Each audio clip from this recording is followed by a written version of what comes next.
오늘 함께 나눌 말씀은 로마서 14장 1절에서부터 4절까지입니다.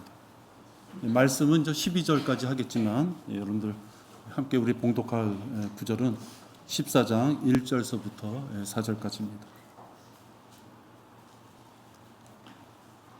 우리 함께 봉독하겠습니다. 믿음이 연약한 자를 너희가 받아들이되 의심스러운 쟁점을 피하라. 어떤 사람은 모든 것을 먹을 믿음이 있지만 연약한 사람은 채소만 먹느니라. 먹는 자는 먹지 못하는 자를 업신여기지 말고 또 먹지 못하는 자는 먹는 자를 판단하지 말라. 이는 하나님께서 그를 받으셨음이라. 남의 종을 판단하는 너는 누구냐? 그가 서거나 넘어지는 것이 자기 주인에게 있으니라. 실로 그가 서게 되리라. 이는 하나님께서 그를 서게 하실 수 있기 때문이라. 아멘. 오늘 설교 제목은 다양한 성도들, 우리가 한 지체로서 우리가 성도로서 같이 있지만 우리 모두는 다 약간의 차이들을 가지고 있다. 그런 의미에서 다양한 성도들이 어떻게 교제할 것인가, 그 제목을 정해봤습니다. 다양한 성도 간의 교제. 여러분, 우리가 영적 싸움 이렇게 이제 많은 표현을 하는데요. 외부에서부터 들어오는 영적 싸움은 우리가 어느 정도 짐작도 합니다. 또 그러고 그 영적 싸움을 할 때 외부에 대해서 공격이 들어오면 지체들끼리 일치 단결도 합니다. 그래서 비록 힘들고 어려운 과정이 있다 할지라도 뭔가 단결된 모습을 보일 수 있습니다. 근데 문제는 아주 참 기분이 나쁜 영적 전쟁은 지역교회 성도들 간에 마귀가 그 틈을 비집고 들어와서 공격할 때입니다.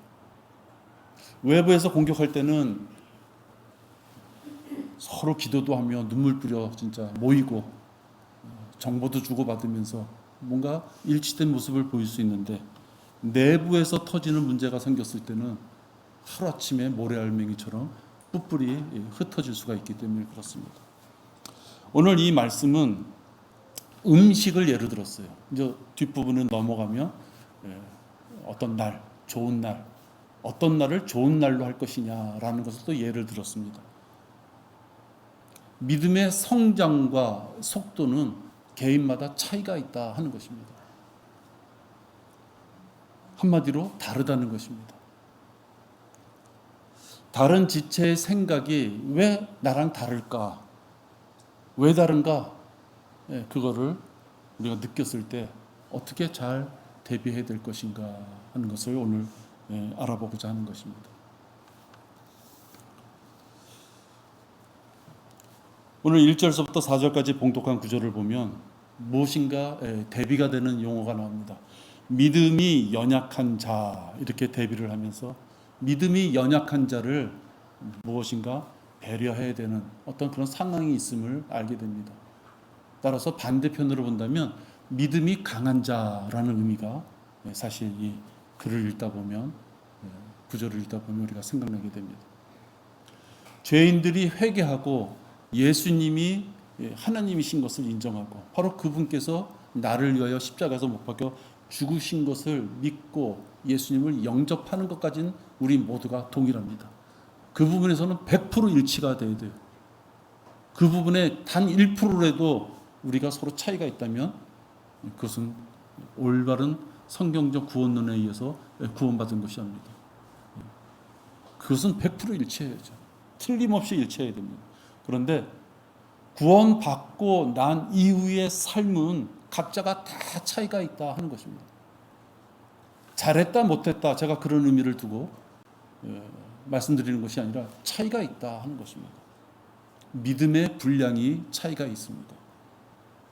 얼마나 하나님의 말씀을 읽고 순종하고 또 기도 가운데 살았느냐 하는 것이 그 개인적인 차이를 나타내게 되는 요인이 됩니다. 말씀을 읽고 또 기도를 하고 또 그러다 보면 우리의 입술을 통해서 복음을 전하게 되고 마지막으로 해야 될 것은 교제입니다. 성경에서는 이 교제에 대해서 여러 군데서 말씀을 하십니다. 하나님과 우리 사이의 대화도 교제라는 표현을 쓰는 곳이 있습니다. 그만큼 이 교제는 내 생각과 감정에 따라서 할 수도 있고 안 할 수도 있고 그런 것이 아니죠. 하나님께서 이 월계동 우리 이 3층에 지역교회 회원으로서 우리를 묶어준 것은요, 성도들끼리 교제를 하라고 묶어주는 것입니다. 옆에 있는 성도들을 봄으로써 자기의 거울을 볼 수 있는 것이죠. 자기 혼자서는 자기 거울을 볼 수 없습니다. 자기가 얼마만큼 하나님 앞에 지금 온전하게 잘 나가고 있는지, 내가 그 일에 대해서 지금 마귀한테 쓰러진 것인지 이기고 있는 것인지 알 수가 없죠. 옆에 성도가 있기 때문에 그 성도와 교제 나누는 과정 속에서 자기를 견주어서 비춰봄으로써 자기가 지금 어디에 와 있는지를 알 수 있는 것이기 때문에 그렇습니다. 이렇게 성도들과 교제를 통하여 자녀로서의 올바른 삶이 성장할 수 있는데, 이 교제가 없으면은 문제가 되는 것이고, 또 이 교제를 할 때 왜 저 사람은 나만큼 이렇게 생각을 못할까? 왜 저 지체는 저렇게 무례한 행동을 할까? 또 어떤 예절이 없을까? 이런 생각도 우리가 하게 되죠. 그러나 여러분, 우리가 구원받는 순간 하나님으로부터 하나님의 자녀된 신분을 받는 그 신분증은 확실하게 누구나 동일한 것이지만, 육신의 성품을 갖고 이 땅을 사는, 하나님이 부르실 때까지 이 땅에서 호흡하고 살아야 되는 이 육신의 덩어리를 우리가 입고 있는 동안은 육신의 죄성으로부터 우리가 자유로울 수 없기 때문에 사람마다 다 차이가 있게 되는 것입니다. 그러기에 교회 지체들이 왜 같은 방법대로 생각하고 왜 같은 방법대로 말을 해야만 된다라고 생각한다면 그것은 착각입니다. 각자의 믿음의 분량이 다르고 그의 성품이 다른데 어떻게 모든 것을 다 동일하게 일치하게끔 할 수 있겠습니까? 그것을 요구한다는 것은 그 자체가 불가능한 것을 강요하는 것입니다. 간혹 성도 간에 차이가 있다, 그 점을 미처 생각하지 못하는 자들이 자칫 실수를 범할 수 있는 것이 있습니다. 대개 누구와 나가 차이가 있다는 표현은 어떤 마음의 바탕에 깔려있냐면 자기를 기준으로 삼는 것입니다. 나는 올바른데 저분이 조금 과하다. 나는 내가 기준인데 저분이 나보다 좀 못하다. 그게 영적이든 실질적인 삶 속에서의 모습이든 그런 부분이 있는 것이죠. 다른 지체가 나랑 차이가 있다는 것을 인정하지 못했을 때 잘못하면 그것이 비난이나 비방이 될 수 있는 것입니다.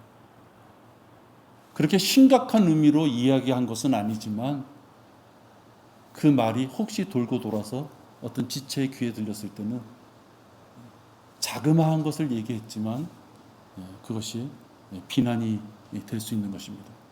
결국 그것은 교회에 큰 문제를 일으키게 됩니다. 우리 봉독한 14장 3절을 보면, 그래서 하나님께서는 무엇인가 앞뒤 사정을 봐야만 된다고 지금 말씀을 하고 계시는 것입니다. 먹는 자는 먹지 못하는 자를 업신여기지 말라 했습니다. 오해가 아니라 진짜로 어떠한 사항이 발생됐을 때 옆에 있는 지체가 미처 합당하지 못한 일을 저질렀다 할지라도 여러분 함부로 그를 업신여기지 말라라고 표현합니다. 여기서 먹지 못하는 자들은 믿음이 약한 자들을 이야기합니다. 그들을 은연중 업신여기거나 낮춰보는 교만한 행동을 우리가 하면 안 된다 하는 것입니다. 우린 기본적으로 누구를 해코지한다든지 아주 낮춰봐서 비난하려고 그런 말을 꺼내지는 않습니다. 근데 은연중 내가 저 사람보다는 믿음이 앞서 있어, 내가 저 사람보다는 교회 먼저 나왔어, 내가 저 사람보다는 많은 공부를 하고 있어. 무엇인가 내가 다른 사람보다는 낫다는 생각이 들어올 때 그런 실수를 저지를 수 있는 거예요. 특히 가장 큰 실수는 뭐냐? 누가 누구를 전도 흔히 말해서 구령했을 때, 하나님의 자녀로서 그를 마귀의 자녀에서부터 이겨왔을 때 자칫 실수할 수 있는 게 뭐냐면은, 자기가 구령한 사람은 자기보다 영적으로 약간 밑으로 보는 경향이 있는 거죠. 여러분, 하나님이 보시기에는요, 저 우주에서 보시기에는 100층짜리 건물이나 30층짜리 건물이나 위에서 보면요 그냥 별 차이 없어요. 우리가 보기에는 엄청난 차이가 있는 것처럼 보이지만, 하나님 보시기에는 내가 그보다 1년 빨리 또는 10년 빨리 또는 30년 더 빨리 예수 그리스도를 주로 영접하는 하나님의 자녀가 되었어도요, 여러분의 손을 통하여, 입을 통하여 누군가를 구령했는데 그 자의 믿음이 하나님 앞에 쓰는 것이 자기보다 앞설 수 있는 것입니다.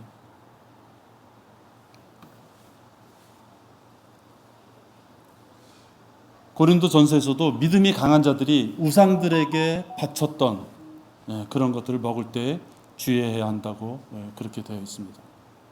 왜냐하면 제물로 바쳐졌던 고기를 먹는 것을 믿음이 연약한 자들이 그것을 보았을 때 실족하면 안 되기 때문에 그렇습니다. 믿음이 강한 사람들은 말씀을 기준으로 날카롭게 판단하되 의심되는 쟁점은 피하는 지혜가 있어야 됩니다. 우리가 잘못된 교리, 어긋난 교리, 그런 것들을 우리가 대했을 때는요, 비난해야 됩니다. 판단해야 돼요. 방언, 물침내, 구원, 신유, 에큐메니컬 운동, 예정론, 이런 것들을 통해서 우리가 무엇인가 잘못됐다고 되려 우리를 공격하는 그런 자들이 있다면 강하게 비판해야 됩니다. 그런데 여기서 보면은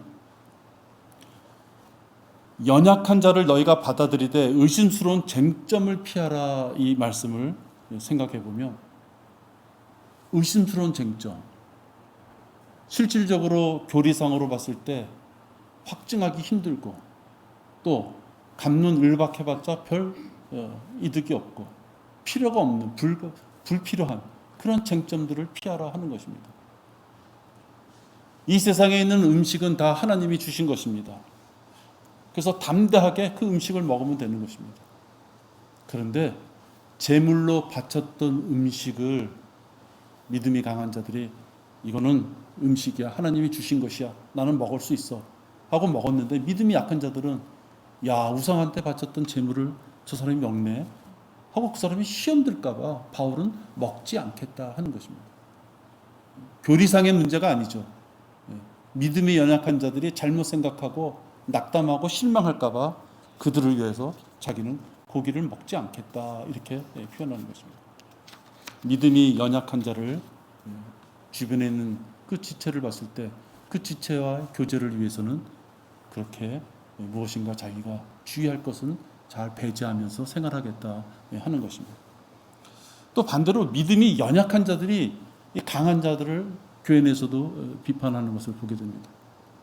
3절에 보면 또 먹지 못하는 자는 먹는 자를 판단하지 말라. 먹지 못하는 자가 먹는 자를 판단하지 말라. 이렇게. 우리가 거리 설교를 하죠, 주일날. 요즘 우리가 날씨가 너무 더웠고 장마철이라 못했습니다만은 거리 설교 나갑니다. 제 주변에 있는 분들도 그렇게 얘기하는 적이 있죠. 뭐냐?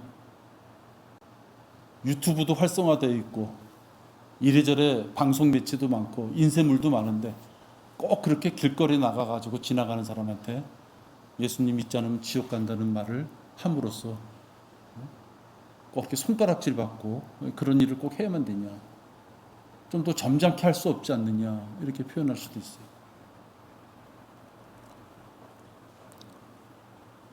우리가 하나님의 자녀로서 해야 될 본분이 있었을 때 그것을 하나님 앞에 기도하는 가운데 자기의 신분을 확실히 나타내기 위하여 장성한 사람들이 하는 하나님의 사역에 미처 자기가 거기에 동참하지는 못할 망정 되려 그렇게 하는 자들을 이해하지 못하겠다고 하는 자들이 있는 거예요. 채소만 먹던 자들은 질긴 고기를 먹는 사람을 이해할 수 없는 거예요. 못하러 이렇게 질긴 고기를 먹냐. 입에 넣고 그냥 오물오물거리면 먹을 수 있는 그냥 그런 음식으로 먹고 말지. 여러분, 채소만 먹어서는 살 수 없죠. 질긴 고기를 먹어야지 온전하게 성장할 수 있는 것이 아닐까. 내가 지금 채소만 먹으면 그 부분만 간신히 소화시킬 수 있다면 나도 빨리 질긴 고기를 먹고 능력 있는 일꾼으로서 군사로서 성장해야 되겠다. 그렇게 마음을 먹어야 되는 거죠. 믿음의 분량과 크기가 다 다르다는 것을 제가 지금 말씀드리고 있습니다. 또 하나님께서는 그 크기대로 글을 쓰시면서 역사하십니다. 하나님께서는 부족하지만 부족한 바로 옆에 지체를 쓰는 것입니다. 이미 준비된 지체는 지체도 쓰겠지만 아직 미처 준비되지 못해서 많은 것이 부족하지만 그의 믿음과 그의 성장을 바라보시면서 그에게 계획한 것이 있다면 우리 눈으로 보면 부족할 망정 글을 쓰시는 것입니다. 성도 간의 차이를 발생된 어떤 다른 점을 참아주지 못하고 내뱉는 어떤 그런 불만은 자칫 교만에서부터 비롯된 것을 우리가 인정해야만 됩니다.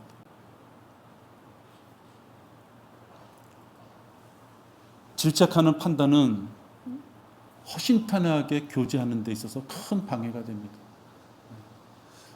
여러분들이 교제하는 가운데 오늘도 교제하시겠지만 교제하는 가운데 이해하실 수 있는 부분과 이해하지 못할 수 있는 부분이 있어요. 나 같았으면 저렇게 안 했을 텐데 그런 부분도 있고, 와, 저분은 진짜 내가 상상하지도 못한 하나님의 관계 속에서 저희를 저렇게 승리하셨구나, 또 이런 분도 분명히 있을 것입니다. 그 차이를 인정해야지 하나님께서 우리에게 허락하신 그 교제가 원만하게 되는 것입니다.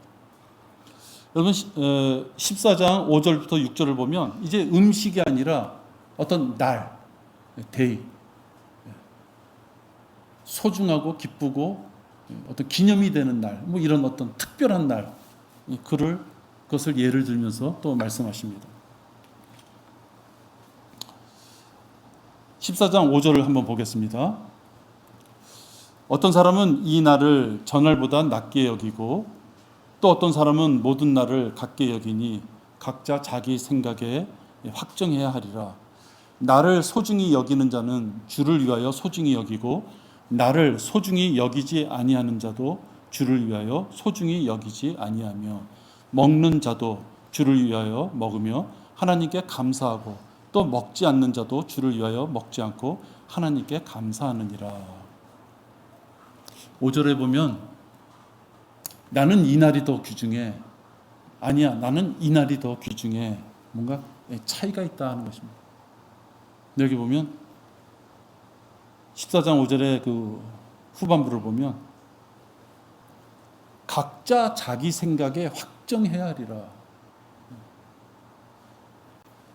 유대인들이 지켰던 명절들을 보면은 날짜가 딱 지정이 되어 있죠. 그래서 유대인들은 그 날짜, 내가 좀 바쁘니까 유월절을 좀 미루자, 날씨가 좀 나쁘니까 장막절을 좀 미루자, 내가 이번에 해산달이니까 난 이번에 나팔절은 난 조금 그 모임에 안 갈래, 며칠 늦춰서 갈래. 그럴 수 없는 거죠, 그죠? 그런데 그리스도 안에서 구원받은, 그리스도 안에서 우리가 하나님의 자녀로서의 신분을 얻은 우리들은 이 특별한 날이 더 소중하다라는 개념이 없다 하는 것입니다.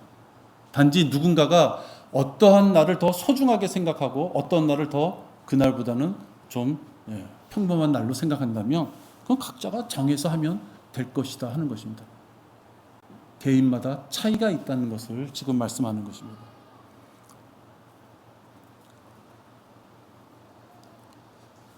경배하는 날, 나는 결혼식에 가야 되겠다. 매달 며칠 7월 30일, 오늘이라 친다면 7월 30일, 나는 그날은 경배 드리는 날이냐, 나는 그날은 내 사촌 결혼식에 참가하는 날이냐, 그가 판단하면 된다는 거예요. 나는 경배를 취할 것이냐, 그날 놀러 갈 것이냐, 그가 판단하면 돼요. 나는 경배 드리는 날 공부를 할 것이냐, 교회 가서 경배에 참여할 것이냐, 그가 판단하면 돼요. 경배 드리는 것보다 공부하는 날로 난 더 소중하게 생각한다. 그 날을 공부하는 날로 잡으면 되는 것이죠.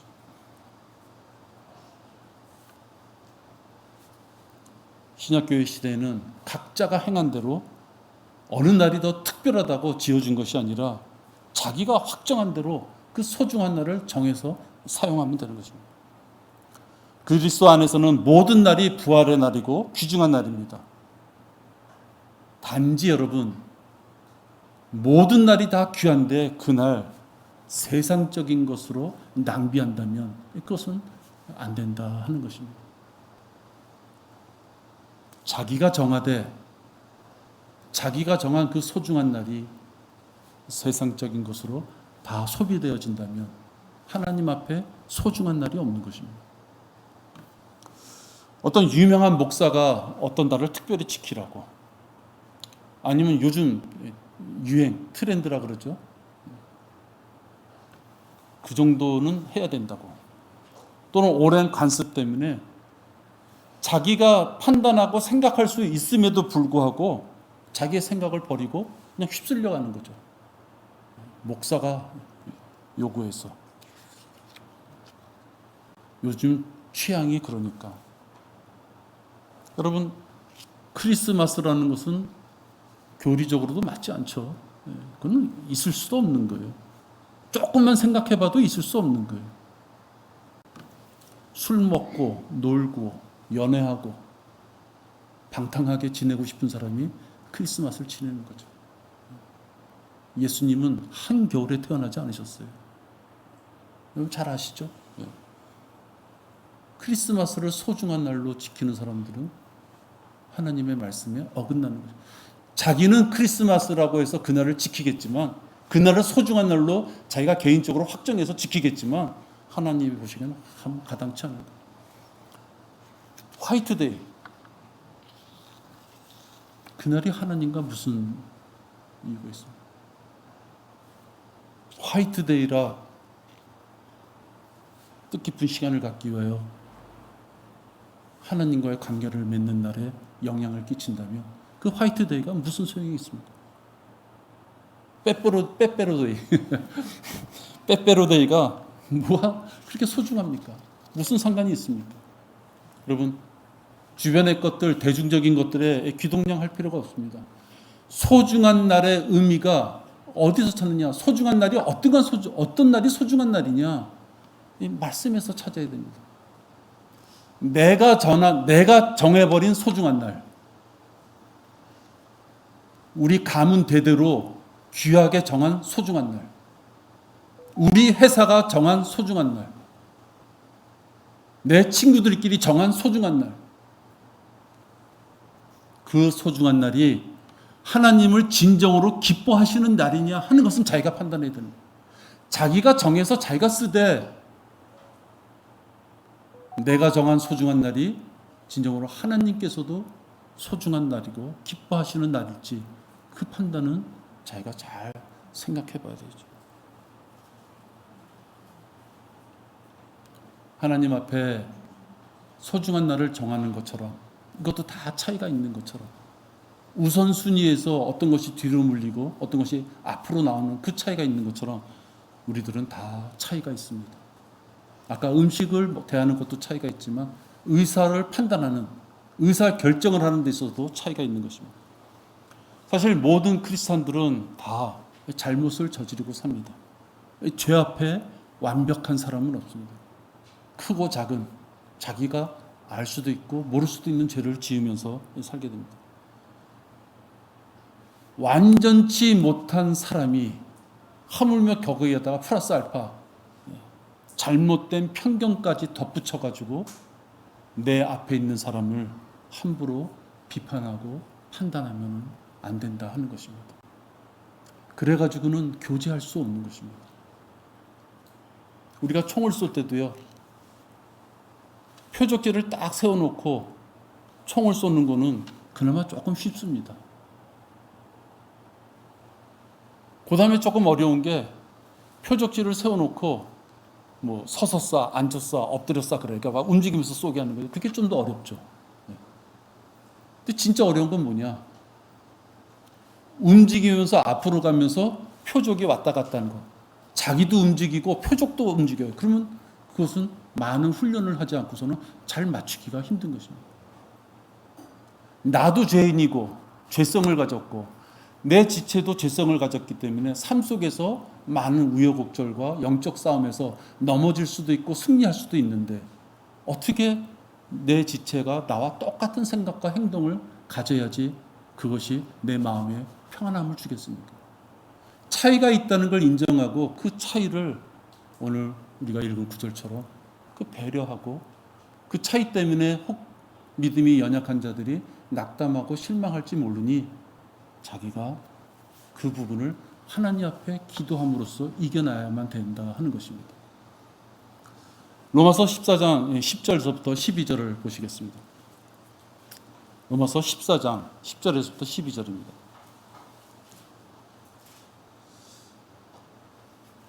그런데 너는 어찌하여 내 형제를 판단하느냐?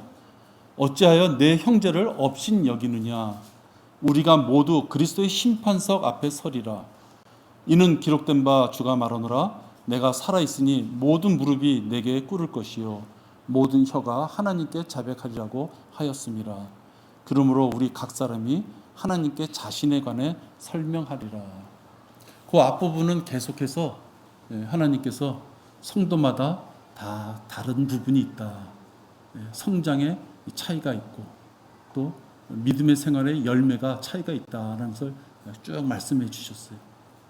그러면서 지금 10절부터 12절은 어떻게 나왔어요? 형제를 판단하지 말라 하는 얘기입니다. 형제의 입에서 잘못된 거짓 교리가 나왔을 때는 판단해야 되겠지만 그것이 아니고 올바른 구원 가운데 올바른 교리 가운데 그가 생활하지만 그의 연약함으로 잘못이나 실수가 있었을 때 그걸 함부로 판단하지 말라. 여기서의 판단은 좋은 판단이 아니죠. 약간 비난의 개념이 좀 들어가 있는 거죠. 왜 판단하면 안 되느냐? 네 앞에 있는 형제, 자매에 대한 판단은 누가 하시겠다? 하나님이 하시겠다. 종이 서거나 넘어짐이 누구한테 달려 있어요? 주인한테 달려 있어요. 주인이 세울 수도 있고 넘어지게 할 수도 있어요. 왜 남의 종한테 이러쿵저러쿵 할 필요 없는가? 우리 각 사람이 하나님께 자신에 관해 설명하리라. 자신의 들보는 빼지 못하면서 남의 티를 갖고 판단하려고 덤벼드는 그런 지체와는 교제를 할 수 없습니다. 자기가 인정해요. 아, 이거 잘못했다. 진짜 인정하고 싶고 고백하고 싶어요. 근데 그 잘못을 가지고 지적하고 덤벼드는 사람은 그 눈에 들보가 있음에도 불구하고 자기 들보는 보지 못하고 작은 티를 갖고 덤벼들면은 육신을 갖고 있는 사람은 그거를 온전하게 받아들이기 힘든 것입니다. 주변의 지체에게서 어떤 부족한 점이 있었다 하면 하나님께서 그를 고쳐주시기를 원하는 마음에 우리는 중보 기도하면 되는 것입니다. 혹시 여러분이 갖고 있는 어떤 성경에 대한 지식 또 고난이나 또 여러 가지 기쁨 가운데 가질 수 있었던 하나님과의 그 교제 시간들 그런 것들로 인하여 내 주변에 있는 지체가 다소 왜곡된 어떤 모습이나 하나님 보시기에 안타깝게도 돌아가는 길을 택한다든지 그런 경우 있잖아요. 그렇죠? 그럴 때 자칫 가르치고자 하는 그러한 자세가 아니라 일단 하나님 앞에 그의 잘못이 그의 부족한 점이 눈에 띄었다면 여러분들이 먼저 기도로서 그 자녀의 왜곡된 부분을 빨리 수정하고 고쳐나갈 수 있도록 하나님 앞에 먼저 의뢰하는 것입니다. 여러분의 입술로 그의 귀에게 따끔하게 무엇인가를 얘기해서 고치게 한다? 여러분 마귀가 가만히 있지 않아요. 아무리 진심으로 얘기했어도 마귀가 가만히 있지 않습니다. 하나님께 먼저 그 차이를, 자기가 발견한 차이가 있다면 그것이 개선될 수 있도록 하나님 앞에 간구하는 것입니다. 심판은 하나님께서 하시는 것입니다. 하나님의 말씀을 듣고 순종하는 성도들이라면 자신의 생활의 모습이, 자기가 자유롭게 판단해서 생활하는 그 모습이, 또는 자기가 정한 그 소중한 날이라고 하는 그 날이 성경적이지 않다라는 것을 알았으면 그 순간에 빨리 끊어내야 되는 것입니다. 제 경험을 봤을 때는 찔림이라고 표현하고 싶습니다. 무엇인가 나는 이 당위성을 가지고 그 일을 했는데 하나님과 교회, 어떤 뭔가 영적으로 기도하는 중에 생각해 보면 마음이 편치가 않아요. 찝찝해. 누가 물어보면은 구차하게 설명을 해야 될 것 같은 일이야. 제 경우에요. 인정하고 싶지 않겠지만 담대하게 끊어내야 되는 것입니다. 하나님께서 말씀을 통해서 기회를 주시겠지만 그가 바뀌지 않는다면요, 혹 고난을 통해서라도, 또는 성도들 간의 교제를 통해서 계속해서 간섭하실 수밖에 없습니다. 여러분을 사랑하기 때문에, 여러분을 자녀로서 아버지 하나님께서 여러분을 받아주셨기 때문에 자녀된 자가 더 잘못된 어떠한 죄를 범하고 잘못된 생활을 해서 하나님이 혹 그를 부르셔야만 될 어떤 상황이 되기 전까지는 여러분들이 삶 속에서 무엇인가를 잘못됐는지 자기를 점검해 볼 수 있는 기회를 말씀을 통해서, 또 성도들 간의 교제를 통해서 분명히 주시는 것입니다. 점검해야만 됩니다. 점검해서요, 성도의 교제가 있어서 좀 더 내가 주의 깊게 또 신중한 말과 행동으로 성도들과 교제하고 있느냐, 또 교제의 시간을 내가 확보하고 있느냐, 반드시 점검해 봐야 됩니다. 교회가 파괴되는 원인 중 가장 큰 것은 상대적으로 믿음이 연약한 자들 때문에 파괴되지 않습니다. 믿음이 연약한 자들은 자기가 대부분 겸손한 모습을 취합니다. 교만은 누구에서 옵니까? 내가 많은 것을 알고 믿음이 강하다고 생각하는 사람을 통해서 교만이 들어오는 것이죠. 한 사람의 작은 교만이 불씨가 돼서 그 오염된 잘못된 것이 퍼졌을 때 교회가 마귀에게 파괴되는 그런 비참한 꼴도 당하게 되는 것입니다. 14장 12절에 보면 그러므로 우리가 각 사람이 하나님께 자신에 관해 설명하리라 이렇게 되어 있습니다. 내가 내 지체의 잘잘못이 자꾸만 눈에 보이고 그래서 내 입을 통해서 자꾸만 그것을 내뱉어야 되고, 우리 그럴 시간이 없는 것입니다, 여러분. 여러분 자기 자녀라고 내 말대로 됩니까? 안 되죠. 안 됩니다, 여러분. 오늘 저렇게 자매님이 아들을 데리고 나왔지만 교회 나가겠습니다라고 했을 때 약속을 딱 지켜서 나오는 아들. 그 당연한 것이 아니라 전 아까 그랬어요. 기쁘시겠습니다 그랬어요. 약속을 하고서도 안 나오는 자녀들 많죠.